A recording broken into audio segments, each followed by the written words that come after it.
All right, thanks for tuning in to College Football Blitz on the OFN Today with Dave Koken of Covers.com for this Friday, the 22nd of November, 2019 on the Our Football Radio Network at ourlads.com.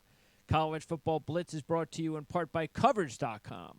Make sure to visit Covers Experts at experts.covers.com. And you could take 50% off any purchase by using the promo code PRIME50. That's Prime50. Dave, we are now just a couple of weeks away before the end of the regular season. Then we get some championship games going, and then the entire month of December to chew on the big playoff, or the end one game, as I call it, because 3 games does not constitute a real playoffs. But anyway, this is a fun time of year to be a college football fan. It is, and even for the teams that aren't involved in anything important. They've got important games because it's rivalry time. You've got teams trying to get eligible for bowl games, which are important. It's a great time to be a college football fan, and better. Absolutely. And look, there are some coaches on the hot seat, as they always deserve to be. And we'll be getting some news definitely over the coming weeks and months of changes. And I'm sure we'll see some coaches in college graduate to the NFL level as well. Lincoln Riley is the biggest name. We all know he's going. It's just a matter of when Lincoln Riley decides to go. So I would agree with that. Yeah, and Dallas probably makes the most sense, doesn't it? I would agree with that too. Yeah. I thought Cleveland made the most sense last year, and I actually thought the Browns would hire him. They probably wish they had. Yeah, I think so. Maybe they'll offer him a little bit more money after what they've been going through this year with Kitchens. So yeah, head coaches mean a little bit in the NFL, just a little. Okay, let's start off in the SEC. What did you think about Georgia's win over Auburn? I think it kind of went down the way we talked about it. Both teams very good defensively, but Jake Fromm made the big plays when he needed to. Yeah, I got a little nervous for Georgia late, but they had amassed a big lead and held on and got the win. The Georgia offense still isn't clicking the way I want it to. I'm not sure it's going to. No, I don't think it. I think it is what it is. But their defense has turned out to be outstanding, and if Georgia wins out, they're going to the playoffs. Yeah, and I would not be surprised in the least if Georgia were to pull off the upset over LSU, if Georgia and LSU both made the playoffs. So, of course, a lot depends on Georgia making sure they don't get a hiccup over the next couple of weeks. Next week, forget about it. This week, look, they're a 13-point favorite against Texas A&M. Texas A&M, when they play at to step up a competition and play the big boys, they haven't performed very well. You do have to wonder whether this week or next week against LSU, do they have one big game in them against all of these top teams they've played? I'm not so sure I see it, especially with this Georgia defense. No, I don't. The fact is that Kellen Mond just hasn't been able to step up in the real big games. I think Georgia Tech's going to get – Texas A&M is going to compete with Georgia here, and I don't necessarily recommend laying the points, but I think Georgia will at least win the football game. All right, let's now move ahead to the Big Ten, and Minnesota, you could say predictably, got the loss against Iowa because of how it went. You could tell, especially early on, they just weren't making the type of plays, the normal plays that they had made all season. Even their star receivers both had a bad drop apiece during the game, which is very unusual for them. And even through all that, if it wasn't for the late concussions against their quarterback, they might have been able to pull it out. Yeah. But the loss is the loss, and they still control their own destiny for the Big Ten championship game. Well, they do, and that's what Fleck will have to sell them on, because this is a dead spot otherwise for Minnesota. And, Northwestern, the good news is Northwestern can't play. I mean, this would be a spot that normally I'd be looking to go against Minnesota, but I just can't do it with Northwestern. They're just so bad offensively. Minnesota just has to show up and not bite themselves in the butt, so to speak, and they're going to win the football game. Yeah, I mean, I still don't want him out there without Morgan, but without Morgan in this situation, it would have to you'd have to, turnovers. And look, it's not that Northwestern's defense isn't a good defense, but you just look, if Morgan can get out there and play, then they have nothing to worry about. As far as Wisconsin, they've got Purdue. They should be able to win that easy, but it is a big point spread.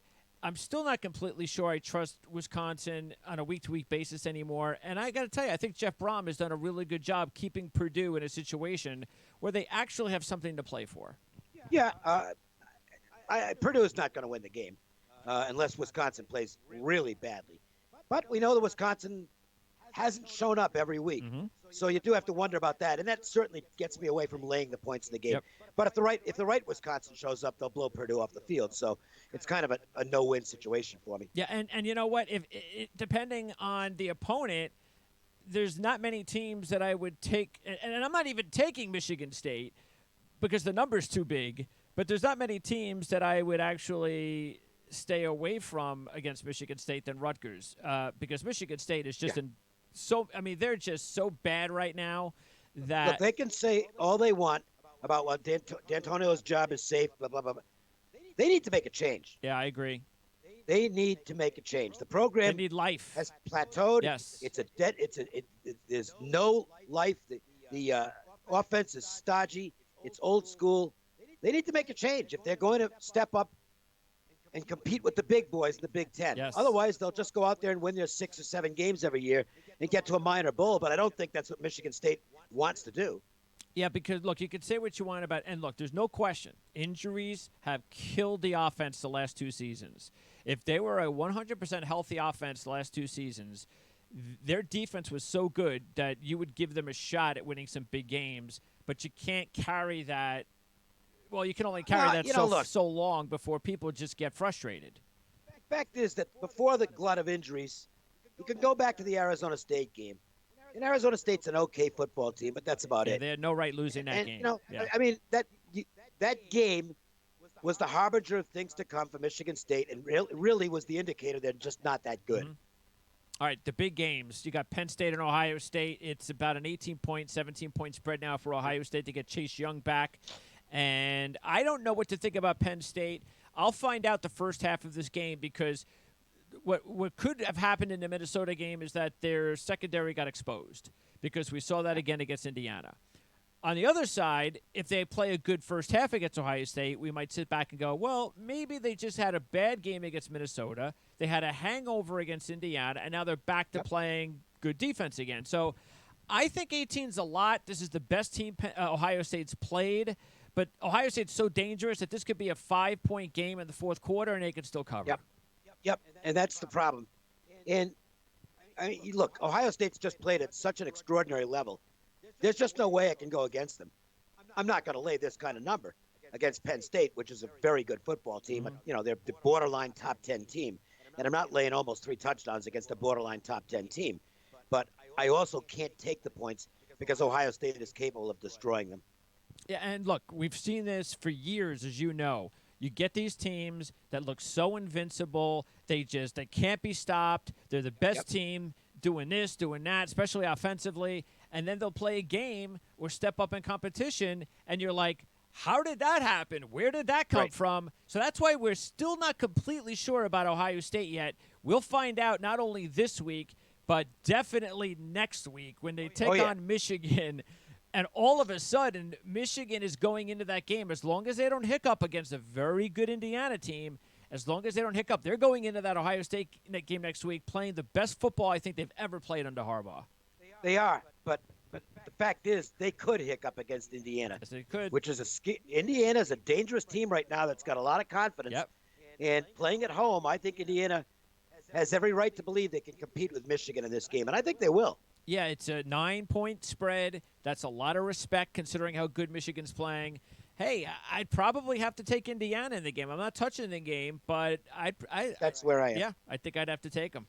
All right. Yeah, I'm not. It's not going to make my card, but if I had to play the game, I'd be on Indiana. Yeah, because I need to see the proof out of Shea Patterson and this offense, especially Patterson, that it's not just a game.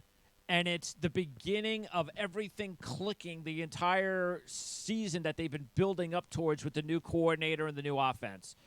Right. I need for them to prove that to me first before I double down on them. Okay. I think you'll see some sharp bettors might take Indiana in this game. Okay. Let's go with the ACC. And I got to ask you about this Virginia Liberty game because the first thing you look at the spread, you see 16, and you're going, how on earth can I not jump all over Virginia? But then you get the warning signs that Virginia, it seems like they play to their level of competition. They gave up a ton of yards and points against Georgia Tech, for crying out loud. But then they come out and they have a huge game against North Carolina. They got Virginia Tech next week, which is the game that matters. This game means absolutely nothing. On the other side, you got a Liberty team that played BYU tough that needs the game for bowl eligibility. Yeah, no, it's a much bigger game to Liberty, and I think Liberty's got a chance to compete here. Virginia's just not that good. Nobody in the ACC is that good outside of Clemson. Yeah, right. And Virginia Tech has gotten red hot down the stretch. But no, I certainly wouldn't be laying the points with Virginia here. And as far as Virginia Tech, they're a 4-point favorite against Pitt.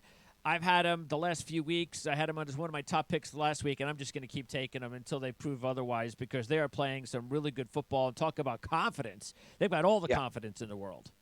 Yeah, I was on them last week as well, and that was fun to watch. Yeah, right. You love those games. Those are nice games when you pick them. Yep. They've been very good to me as well, but I think this is where I'll just get off the game. This just looks like a field goal game to me. Pittsburgh. Yeah, that's how Pitt plays. It's like every week Pittsburgh's in a close game, and I hear you. Just looks like more of the same here. Yep. Pitt, by the way, can still win the Coastal. Yep. If they win this week, and then Virginia Tech beats Virginia next week, which we know is possible because It's not just possible. Yeah, it's probable. probable. I mean, Virginia Tech always beats Virginia. Absolutely. Also, you've got. I just wanted to throw in a couple more games. Syracuse. I actually like him this week. I am on Syracuse. Excellent. Not a lot, but I like him because of the fact I kind of liked them a little bit last week, and they completely annihilated Duke.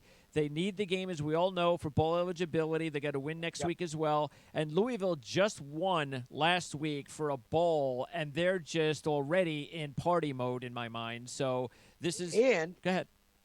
They've got Kentucky next week. Nice one too. So to me, this is one of those scheduling spots where the better team could get upset. Louisville's better than Syracuse. Absolutely. But this is a spot where, on scheduling dynamics, you take the 10 or 9, I guess it is, with Syracuse. Would you be surprised if Scott Satterfield got a job offer from a higher profile team and left after 1 year? I don't know. Because Louisville, it would have to be very high profile because Louisville can move up in a hurry in the ACC. And I think he can win big there. What about Arkansas? To me, I wouldn't take that job. Okay. I think Arkansas is a terrible job. Okay. I mean, what are you going to do in the SEC? Yeah, it's one of those things where you're going to probably be lucky if you win once every 3 or 4 years. When you got your perfect set of circumstances. Yeah, and it's basically a complete rebuild at Arkansas right now. Mm-hmm. I mean, they're going to be bad for the next couple of years. I don't see it as a desirable job. I mean, the money might make it desirable, but Louisville is a big money school in terms of what they've paid over the years. And I think Louisville will do what it takes to keep Satterfield. I don't think he's going anywhere. Okay. As far as Boston College, if Adazio does not get to a bowl game, he is done. There is no doubt about that. Do you think he keeps this one within the number? It's possible. It's always a big rivalry game for BC. And, look, they've got a great running back. And you can hand him the ball and maybe get some decent drives. I mean, it's not even a game I considered. Wouldn't shock me if BC keeps it around 3 touchdowns, but there's better stuff out there. All right, let's talk about the Big 12 and the big choke, Baylor and Oklahoma. Oh, boy. And all you have, I mean, the Big 12, the higher-ups must have been just, I don't care what anybody says, but if they're thinking big picture, they had to be shaking their heads going, I can't believe this is happening to us. I can't believe this happened to us. Because Baylor was making the Big 12 look so good there, and I'm saying that because they were putting themselves in a position where if they were that good in the first half and they closed the deal and they could win out and go to the playoffs, that would be such a big thing. Now they're a joke again. That the Big 12 proves that they were just a joke. Yeah, the conference is out of the running for the playoffs. Oklahoma technically still alive, but they're not going to make it, and neither is Baylor. And Baylor now has to find a way to gather themselves to Texas. Yes. What do you think about that? Because I kind of like the points. Baylor can't beat anybody big at home. No, I'd have to look at Texas. We know Herman is an underdog, is dangerous, and it's just a really tough mental spot for Baylor. And Texas, believe it or not, has one big obstacle in their chance to get to the Big 12 championship game. So if they win this game and Iowa State loses either this week or next week, the one big thing Texas then needs is Baylor to get upset at Kansas next week, which is not going to be a layup considering Kansas has been dangerous every few weeks and Baylor is Baylor. So I think that's interesting that it's still not over yet. It's not Baylor, Oklahoma for sure. No. If it is Baylor, Oklahoma, who would you like right now? Would you go, oh, it's got to be Oklahoma because of how things turned out in the second half? No, I probably would look at Baylor and getting a whole bunch of points. True, because they'll probably get back to 10 points again, you would think, right? Yeah, oh yeah, absolutely. They'll be double-digit dogs. All right, Oklahoma, TCU, any problem with the Horned Frogs? The TCU, I like the quarterback. I think TCU's next year, not this year. Okay.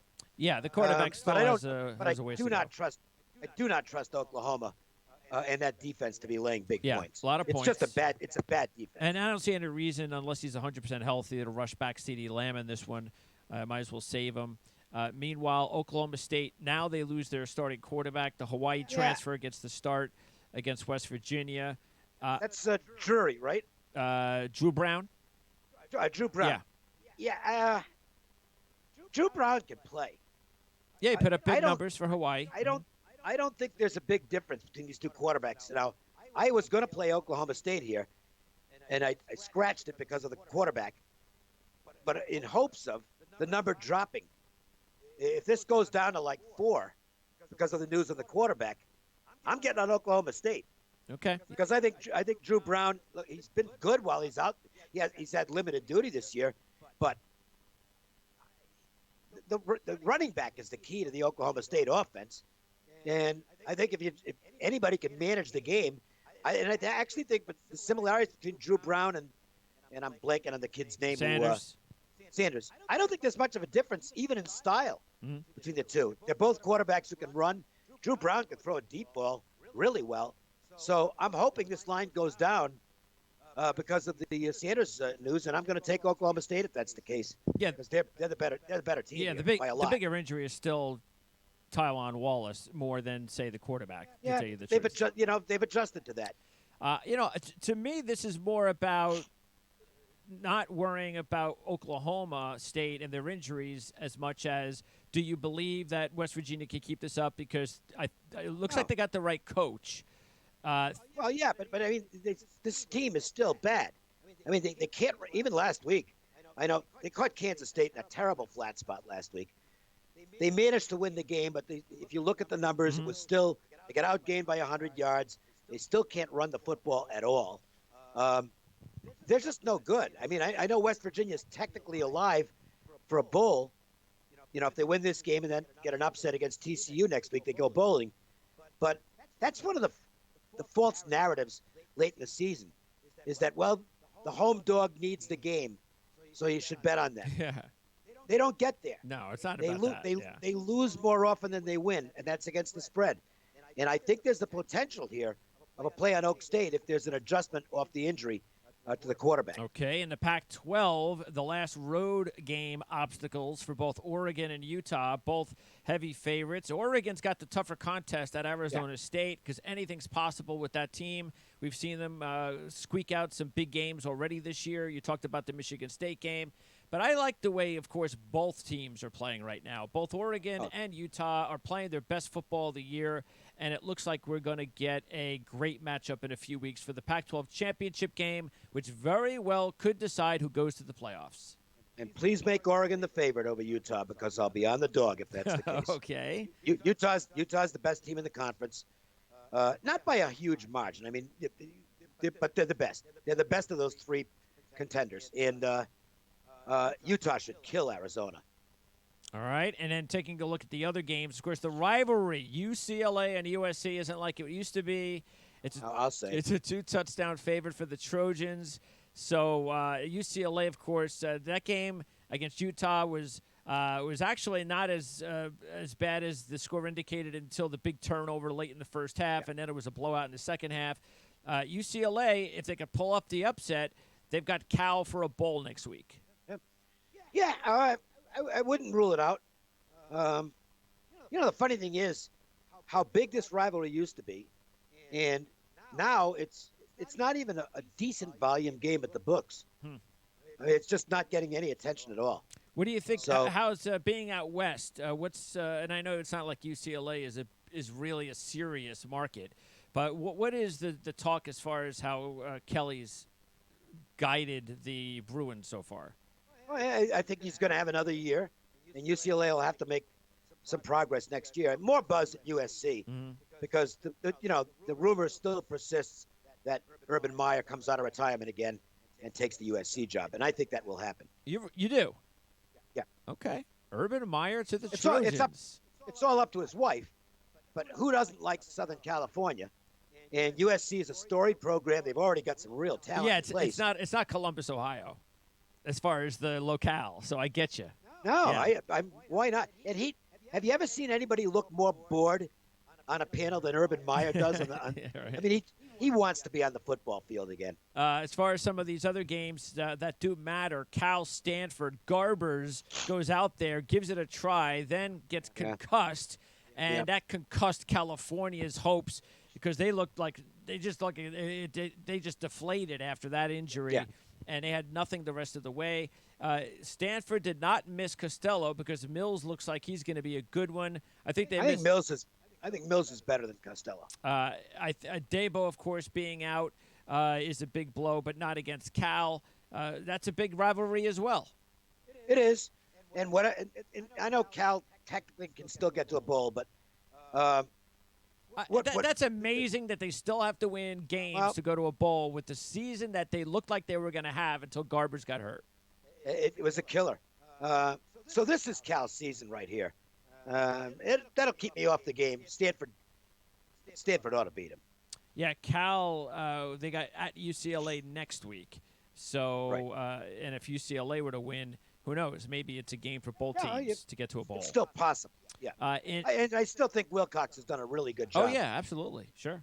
And then Oregon State, they better win this week because they have no chance next week at Oregon. So if they're going to go to a bowl, they got to pull off the upset against Washington State, and they've got a chance to do it because Oregon State has played better on the road than they have at home. Yeah, they have. But, they've also caught teams by surprise. And Washington State also needs to win to get to a bowl. So they got to play Washington next week. Yeah. I went the power rating route here, and my numbers on Oregon State are still not real good. I made Washington State about 14, so I am going to play the Cougars, even though Washington State hasn't played great football, and Oregon State is riding high right now. But my numbers say Wazoo by 2 touchdowns, and my numbers have been pretty good this year. So. Yeah, this is one of those games where I think I'd rather go lower and take a little bit more of a chance on the 3-1 money line, just in case, because anything can happen in that game. And I just love the story from Oregon State this year. Oh, it's a great story. It is. And Jonathan Smith, he's building something there, and it's going to be nice to follow. Okay, in the AAC, some big games. No Roberson again for SMU against Navy. So this is and weather could be an issue because I guess it's supposed to rain. Yeah, and that'll be a big edge for Navy, except for fumbles, which, of course, killed them last week against Notre Dame. They were just outclassed. Look, talked about that game last week, and this is just one of those things as far as betting is concerned. Public dogs, and I'm not a big guy who pays attention to the market to any great detail, but the one thing I don't like is public underdogs. And Navy was as public a dog as it gets last week and responded with a bad performance. They just got killed. Navy has to find a way to mentally rebound. That was a costly loss for them. And the game is actually a little bit, to me, it's bigger to SMU. But I don't like the weather. And on the other hand, I do like the scheduling for SMU. So it makes it a tough spot. I would lean SMU here. Well, of course, what really hurt Navy is their chances for potentially, the big bowl game. So that's out the window. But now the winner of this game will be put in a situation where if Memphis loses one game, that winner will be in the driver's seat to play in the AAC championship game. So that's how big this game is. Memphis will not lose that one game tomorrow. No, not at South Florida. South Florida still needs to win for bowl eligibility. It's not going to happen. Okay. And Memphis, meanwhile, this is definitely looking like Norville's best team. It is, and he's a guy who could be in line. Yes. Now, Arkansas. That'll be interesting because it's Memphis and Arkansas are pretty close. That's right. And that I think that's their target guy, to be honest with you. Could be. And I'll tell you one thing. This guy is one of the best there is at second half adjustments all year long. Memphis is they've just been dynamite after halftime, and that's the coaching. Central Florida Tulane's a good game, and Tulane's got to take on a team like Central Florida coming off a loss, so that's not always pleasing. No, but UCF just isn't at the same level they've been, and let's face it, the quarterback's not the most accurate passer in the world, and I think that at this point they're waiting for Mackenzie Milton to come back next year. Yeah, and something tells me that if they have a really big year, that Josh Heupel will probably look to say, "Hey, anybody want me so I can get out of here before it goes downhill?" Well, here's one interesting note: what if Lincoln Riley leaves Oklahoma? Yeah, would Josh that's interesting. Would Josh Heupel be their guy? That's interesting. That's a distinct possibility, especially if it happens to be in 2 years after they have a better year next year with Milton coming back. Absolutely. I like Temple against Cincinnati. Temple's been healthier. They showed it last week, and Cincinnati is playing with fire, with the 2 game-winning field goals with time expiring in the last 3 weeks. They're just not a very good offensive team, and so Temple, you would think, the Temple defense is going to be able to have a good chance of containing the Bearcats' offense, and I don't know that Temple's. These teams are pretty close. Yeah. So to me, getting that many points with Temple, I could see a mild upset here. Yeah, and look, if Cincinnati does lose this game, and then they got to go play Memphis on Friday on the road, they might not win the division all of a sudden. So this is a huge game for Cincinnati. It also shows you it's a big game for Central Florida, because if Tulane were to upset Central Florida, then all of a sudden Temple's got a shot at winning the East. And let's keep in mind the Central Florida game is at noon. And then I like the way they've spaced it out. The SMU Navy game at 3:30 and the Temple game at 7 o'clock. So that works out perfectly. And by the way, just wanted to throw this in there because this was my my college football analyst's his 5-star pick of the week. And I give him credit for this. He's going with East Carolina against UConn. How can you not be impressed with what Mike Houston's doing with the Pirates? And as long as they haven't taken because of the week off and they're playing the UConn and, they just have one of those weeks. If they just play like they did the last 2 weeks, they should have no problem blowing out UConn. I would agree with that. And Mike Houston, a lot of people thought he would do a good job at East Carolina. He had to go over some rough spots early, but the Pirates are getting better. All right, some big games in the Mountain West, and you've got Boise and Utah State. This really has a lot to do with the health of these quarterbacks. Have you heard anything about both quarterbacks? Because right now we've got this mysterious Jordan Love injury situation. Yeah, that was weird. I mean, I covered with Wyoming plus 5.5 last week and had no business doing so. If Jordan Love doesn't go out of that game, it's probably a 3 or 4 touchdown win because Wyoming was not doing well. I don't know what to make of that injury because it's mysterious. But Boise's got so many injuries, they're all over them. It's not just quarterback. Boise's just beat up. I just don't know what to do with the game. Well, if Love plays, I like Utah State because I'm not so sure Bachmeier's going to play. I'm not either. And if it does play, he never seems to get through these games anyway. So no, that guy he gets hit every play. Yeah. So tough kid. They've got to learn to protect him better. Yep. It'll be interesting to see how that breaks out. It's a late game, so we got the whole day to hear the news about who's going to play for Utah State and Boise State. Right. Then you have the other big game, which I'm really upset that they couldn't find a way to put this game on TV. San Diego State, Hawaii. It's on Facebook. It's on Facebook anyway. And so if you have the look, sure. I've put the Facebook app on my big screen, So There you fine go. by me. Now some interesting news here. Okay. Wind. In Hawaii. Okay. 20-mile-an-hour winds projected. Well, that's not good for Hawaii. That sure isn't it. And San Diego State has been in these games before. I have a tendency to almost always take defensive dogs in big games like this. And San Diego State, while this is not a good offensive team. Agnew's inconsistent with the ball. Their running game isn't what it's been. But their defense is still San Diego State level. They're only giving up about 70 yards per game on the ground in conference. And if the wind is an issue, Aztecs will go. And I make San Diego State -1 anyway. So without anything else, San Diego State absolutely on my card. If I get beat, that's the way it goes. Yeah, and Hawaii lately, over the last several years, have not been a very good home team in the conference. Nope. So especially as a favorite. Yeah, especially as a favorite. I do like San Jose State though against UNLV. It's a weird game. It's one of those games where you never know what you're going to get every month. Every 4 or 5 weeks, UNLV will play over their heads. Yeah, I know. But San Jose State is just having such a great season for them. They need to win this week, and then they host Fresno State next week for a bowl. So I'm taking San Jose State, and I'm gonna hope also that they get this done because it's a nice story.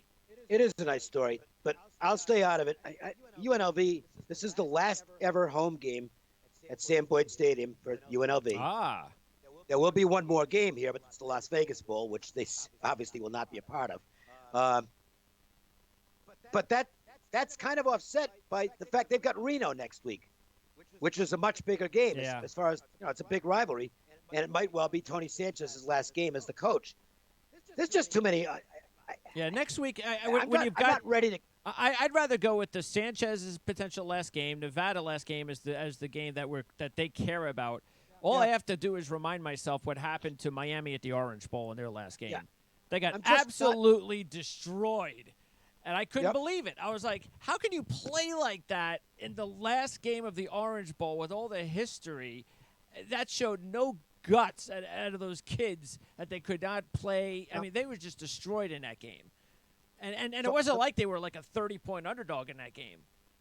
So problem for me in this game is San Jose State's done it's been a really great job. And they're a better team. They are a better team than you. They are, but not even close. They're also laying almost a touchdown. They are. That's favorite teams that aren't used to being favorites. This is the first game San Jose State's had all year, and I'm not trying to make a case for UNLV because UNLV stinks, but it's really the first game all year where San Jose State has the pressure on them to win, and they're favored. That's true. It's a lot easier when you're the dog. Well, we'll see how they handle it.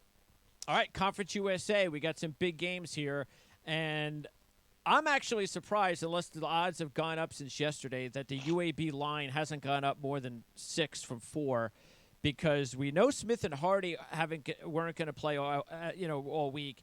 It's bumped up because of Johnston now getting the nod to return at quarterback for UAB. I mean, I get Johnston back. There's no quarterback and there's no Hardy, and I only have 6. I mean, I'm jumping all over UAB here. Plus, now you've got the specter of evidently the FBI is looking into what took place last week in terms of not getting the information out on the suspended about the suspensions. Players. Really? Okay. I mean, I mean, that's a no-no, and. Well, when were they supposed to get it out? What was the? The fact is, it was getting bet. Marshall was getting bet. Yeah. For no apparent reason. Yeah. During the week, we talked about it when we were on the air. Right. I didn't even know that this was happening, and you had to tell me. By the time we got to Friday, I knew. Yeah, you knew, and I didn't. I didn't even know. Well, then that's the thing. Yeah. This was getting bet on what amounts to. You could also almost call it insider trading information. Okay. And this is a bad situation for Louisiana Tech. Okay, I mean, as good a job as their coach has done, this could be really bad news for Holtz and company. Yeah. What now? These suspensions. I mean, you might have a scandal starting here. I still don't even know what the suspensions are for. Okay, nobody. They haven't said what they were for yet. Okay, all right. No, they prefer to keep that internal information. But that part's fine. But you got players suspended. You have to announce it. Yep. Oh, absolutely. And this is a dirty. And this is one of the great things about the spread of legalized wagering. You can't pull crap like this anymore. That's right. And let's keep in mind too that if UAB wins this week, beats North Texas next week, and then Western Kentucky can upset Southern Miss on Saturday, which is possible. Then next week, Southern Miss has got to go to Florida Atlantic, and if they lose that game, UAB's champs of the division. Yep. So it is possible. The big one is this week: is Western Kentucky beating Southern Miss? Can they do that? What do you think? I think the game's a flat toss-up. It's so I guess you could make a case that, well, give me whatever points there are with Western Kentucky, but it just looks like a really tough game to me. Oh, yeah. And I think Southern Miss might be a little better football team. Especially in this conference, these teams are just so evenly divided. There's no big-time team here. Horrible conference. Yeah. I would like as many bowl teams as possible out of Conference USA because I might bet against all of them. Okay. It's a bad league. And we talked about Rice possibly pulling off an upset last week, and they did. And they're a lot better than a one-win team. A lot better. They are. Yeah. Mason Fine is going to play for North Texas, though. He's been cleared. And for what it's worth, North Texas needs 2 wins to get to a bowl. Yep. Or at least to be bowl eligible. That's right. And I don't. Does Rice have a letdown after finally getting through and winning a game? I don't know. There's too many variables for me to get involved. And North Texas still has to play UAB next week anyway. Here's one of the upsets I like is Charlotte. I think it's ironic that they need a win this week or next week to be bowl eligible for the first time ever. They're probably going to need 2 wins, but let's say whatever. The fact is for them to have to do it and face their former head coach, who's now the defensive coordinator at Marshall, to get it done is so ironic. Interesting. They've won 3 straight. They've won the last 2 without their star running back. So we're not sure if LeMay comes back or not. But, Marshall's is one of these teams that, just like we talked about, I mean, they're not flashy. They're not so much better than everyone else. I think maybe they're due for a loss here. I'm gonna go ahead and take Charlotte. Wouldn't surprise me. And Charlotte needs to get to 7. Yeah, I would agree. I don't think 6 is going to get them an invite. And they do play at Old Dominion next week, which that should be 7. The only thing they win this game. The only thing Old Dominion will have playing for is that will probably most likely be the last game for Wilder because I would think they got to move on. And then also in the MAC, there's only 1 game left. That is a big game for both Ball State and Kent State. Yeah, I played it.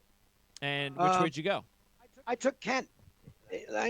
Ball State's the better football team, but that's a terrible loss for them last week. Awful. I mean, they're way up on Central Michigan. They blow the lead, and by losing that game, that eliminated them from the division. Yeah. They still need to win 2 games just to get bowl eligible. Yep. Kent State's in the same situation, Yep. and I know it was a series of crazy plays against Buffalo, but the fact is they did come back in that game and win, and I think the momentum here is with Kent State. That comeback win was just that wasn't even real. Fantastic. How that happened. It was just that they were getting completely annihilated for 3 quarters and a few minutes, and how they came back was just incredible. Both teams are in a good spot if they win because their opponents don't have to play for anything the week after. So, and we saw the Miami-Akron game. What happens when you don't have to play for anything? Absolutely. Well, Miami just completely overlooked them.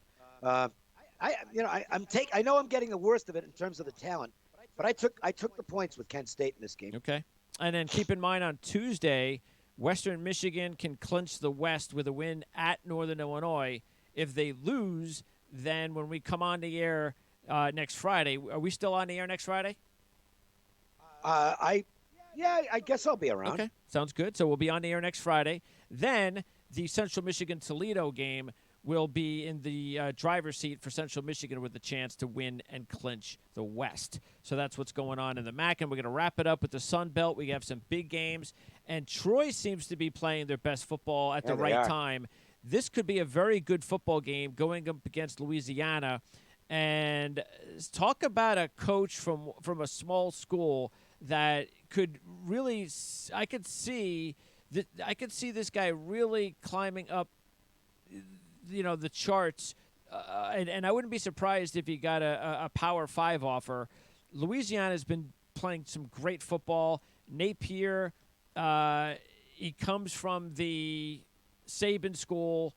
That's going to be big for him. He's also relatively young. They're the better team, but again, Troy's playing some really good football. They are. It's too many points for me to lay, but I'm not getting in Louisiana's way. The Cajuns, I think they're the best team in the App State's the best team in the conference, but ULL they're respectable. They're a good team. Yeah, Louisiana could very well be the best team. What is it? Group A, I think it is. Some silly conference names. Something like Division that. Yeah. names, I mean. But we're probably going to see Louisiana against App State in the championship game again. I think so, yeah. Which will be a good one. Georgia Southern, Arkansas State should be a good game. That's a pick 'em, I believe. Yeah, lean Arkansas State. But they don't stop the run. And that's the problem. They can't stop the run, and that's all Georgia Southern wants to do. So it's not a great matchup for them. But Ark State at home might be worth a peek anyway. Yeah, Georgia Southern, they can still win the division over App State if App State loses at Troy next week, which probably not going to happen. Probably not. But again, we'll see if Troy can pull off the upset this week first. And Troy needs 2 wins, don't they? No, 1 win. Yeah, they need one win for bowl eligibility. It's not going to be easy. No. They got probably the 2 toughest teams in the entire conference back-to-back weeks.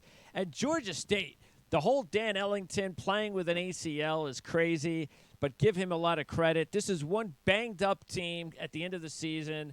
You lose 2 of your top defenders. You lose your quarterback who decides to play with the ACL. You lose your number 2 wide receiver. They're a 10-point favorite against South Alabama. Even though they're bowl eligible, this is a team that needs more wins so they can guarantee a bowl. And they should get one here because South Alabama stinks. But, I mean, there's just too many injuries to feel comfortable laying the points. Yeah, because South Alabama's actually, even though they're not winning, they're competitive. So they're trying. Yeah, so they've... with a new coach, that's what teams do. That's right. They fight hard. Yeah, they could be an interesting team next year.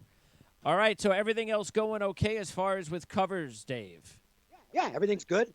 Looking to pick a few more winners this weekend. It's been a really good college football season, and we'll try and maintain. If there's one game to watch this weekend for you, which game are you going to watch? Oh. They only said one game. That's it. You can only watch one game. Well, I don't know because I'm not a fan. I don't look at this. I don't look at this stuff like most people. Sure, that's okay. That's why I asked it. I figured, hey, it'd be an interesting answer. Or I don't know, Oregon State, Washington State. I like it. That's what I'm talking about. That's what I want to hear. They all have equal interest to me, especially if I've got a bet on it. Hey, go Beavers, and let's see if they can pull off the upset as well. I'll be opposite them here. That's right. Like You've got Washington State. That's right. And Mike Leach, you think he's leaving? No. He'll stay at least another year or two?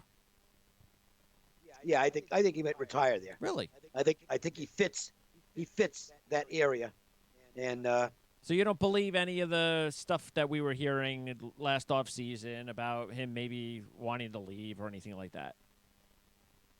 I don't know. I mean, he's an unusual guy. He is. So I'm not going to try and read his mind. No, that would be dangerous. Yeah, he hasn't had a great year with this team. No, it hasn't. Could he leave if they don't make a bowl? They lose this game. And then lose to Washington and don't make a bowl. Yeah, he could leave. Especially if Arkansas came calling. Yeah, he's the type who would take that job. Absolutely. That's probably the only type of job that he would take outside maybe his alma mater, but that's not going to happen with Sataki getting an extension. Right. All right. Excellent job as always, Dave. We'll talk to you again next week. Sounds good, Greg.